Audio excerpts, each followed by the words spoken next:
আর যারা মিডিয়ার কল্যাণে আমার আলোচনা যদি কোনো প্রবাসী ভাই দেখে যদি হেদায়েত না হন, আল্লাহর কসম আপনার বিপদ যেন নিশ্চিত হয়ে যায়। কিছু তো বলা লাগবে, পরে কান্দার চেয়ে আগে সোজা হয়ে যাওয়া ভালো। কারণ আমাদের বাবারা তো মারাত্মক ইনসাফ। আপনার টাকা দিয়ে জমি রাখে সব বাপের নামে, বাপ মরে গেলে সবাই ভাগ পায়।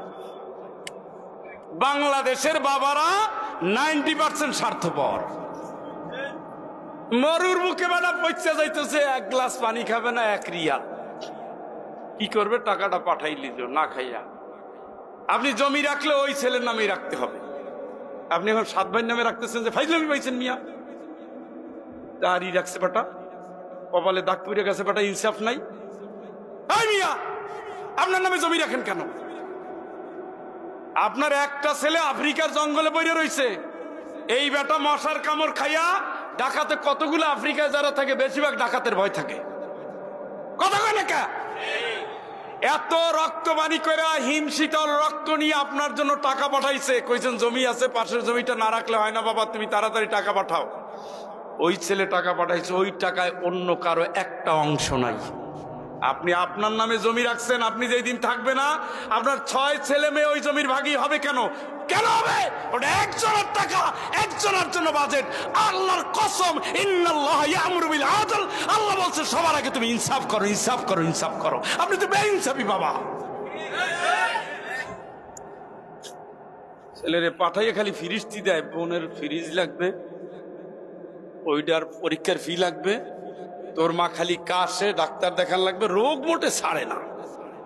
একবার বউরে দেয়, একবার মায়েরে দেয়, 6 বছর পরে দেশে আসে, খুঁতি নিয়ে হাঁটে, কিচ্ছু নাই তো। এলো আহাম্মক পোলা পানিগুলা। কুয়াংফুসাকুম মানে কি? নিজে স্বার্থপর হন। আপনি আপনারটা দেখবেন, আহসিনু কামা আহসানাল্লাহু ইলাইক, আহসিনু কামা আহসানাল্লাহু ইলাইক। নিজে দয়া করো, নিজের প্রতি নিজে দয়া করো। আল্লাহ যাদের মাধ্যমে তোমারে দয়া করেছে তাদের উপরে দয়া করো। ইসলাম আগে নিজের দিকে তাকাতে বলে, আগে নিজে বাঁচো, তারপরে সবাইরে বাঁচাও।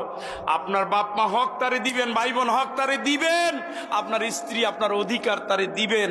আপনি আপনার হকটা, ওয়ালা তানসা নাসিবাকা মিনাদ দুনিয়া, দুনিয়ায় আপনার অংশকে আপনি ভুলে যাবেন না। সুবহানাল্লাহ কয় না কে? এটা কার কথা? কার কথা? ওয়ালা তানসা নাসিবাকা মিনাদ দুনিয়া। এই আয়াত নাজিল হয়েছে কারুনের উপলক্ষে। কারুনের মতো সম্পদ আপনার আসেনি? কথা কয় না। কারুনের এত অঢেল সম্পদ, তারপর আল্লাহ কারুনের তোমার হক তুমি বুঝে নিও, তারপরে যে আল্লাহ দিছে তার হকটা আদায় করিও। আগে নিজেরটা বুঝে নিও, তুমি তোমার অংশ ভুলে যায় না। তা আপনি কপালে পড়বেন না, সরিষার তেল দিয়ে পেঁয়াজের রস দিয়ে আপনার কান্দা লাগবে। আপনি আপনার প্রতি বেইনসাফি করছেন। বোন নামে অ্যাকাউন্ট করে আমার পাগল ছাগল কোন যাবে? বেশি বললে যে বাড়ি খাওয়াইছে এই বিড়ি আবার গাইল যাবে। নাই তো সমতা করতে হবে না। কথা কি বুঝতেছেন নি? আরে আগে খেয়ালে আসলে এই ওয়াজ এই জায়গায় করতাম, শেষ পর্যন্ত মহিলার অভিশাপ দিয়ে শেষ করবে। আগে হুজুর ভালো ছিল, কোন জায়গার থেকে আনছে শেষে এটা আমাগো না মা জননী আপনার অ্যাকাউন্ট করবে, কিন্তু আপনার নামে সব দেওয়া উচিত হবে না। আপনি কোন দিন উড়াল মারেন না কোন দিন ইন্নালিল্লাহ হন, আর ঠিক নেই। কি তার জন্য খরপোশ ওয়াজিব, ওইটুকু দিতে হবে। তাহলে হাত খোলা দিও না, তোমার যা দরকার বাপের বাড়ি নিয়ে যাও, উনি পুরো দুনিয়া চাবে। লিমিট দিয়ে দিবেন, 5,000-এর ভিতরে তোমার চালাও, লিমিট দিয়ে দিবেন। আপনার আয় অনুযায়ী ব্যয় করেন। 20,000 দিলাম, এই 20,000 ভিতর ছেলের পড়া, তোমার যত্ন আত্মি নেওয়া, মেহমান খাওয়ানো, ঘর চালানো, এটা নিয়ে আমার কোনো দাবি নেই। আমি কোনো জিজ্ঞেস করতে চাইবো না যে কি লাগবে। 1 টাকাও বেশি চাওয়া যাবে না। এইটা যে বেটা করতে পারছে ওইটা মানুষ, আরগুলো হলো ভেড়া ভেড়া ভেড়া ভেড়া। মুরব্বিরা রাগ করতেছেন তো?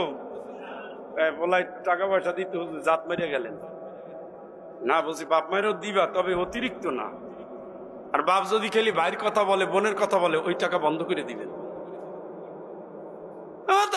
সৌদি আরব থাকে, কুয়েতে থাকে, চাকরি করে, ধাক্কায় ধাক্কায় 2 দিন পরে জেলের ভয়, পুলিশের ভয়, লুকিয়ে থাকে গর্তের মধ্যে। এত ওর ভাই একটা হোন্ডা চায়, পয়সা তেলের পয়সা দিবে কে? এই হোন্ডা নিয়া যে কোনো হোন্ডা পছন্দ না বাইরে। হোন্ডার দাম 2.5 লাখ, 2 লাখ, 2.5 লাখ টাকা। হোন্ডা নিয়ে 1 গিয়ার মারে, 1 পিকআপে গাড়ির নিচে। বিশ্বাস করেন আমার এই 2 চোখে 1000-এর উপরে হোন্ডা অ্যাক্সিডেন্টে মৃত্যু লাশ দেখেছি। এই মিয়া, বেকার একটা বুড়া ভাম বানাই রাখছেন, ওরে পানের দোকানে বসাই দেন না কে? আপনি একজনের টাকায় পুরো বংশ চালাচ্ছেন, আর একটা খাসি হয়ে রয়েছে, এটার কোনো চাকরি দেয় না। কয় চাকরি নাই তো, চাকরি নাই কি কর্মচারী বানান? আল কাসিম হাবিবুল্লাহ, আল্লাহ রাসূল বলেছে যে উপার্জন। উনি নবাব ফুলবাবু, উনি ওইটা যা করে না, বিদেশ ছাড়া যায় না, বড় দোকান ছাড়া বসে না। আরে বাবা, ফুটা নিতে অস্থির, তা না খাইয়ে থাক, যা যা। যারা এই টাইপের আছেন আর যারা মিডিয়ার কল্যাণে আমার আলোচনা যদি কোনো প্রবাসী ভাই দেখে যদি হেদায়েত না হন, আল্লাহর কসম আপনার বিপদ যেন নিশ্চিত হয়ে যায়। কিছু তো বলা লাগবে, পরে কান্দার চেয়ে আগে সোজা হয়ে যাওয়া ভালো।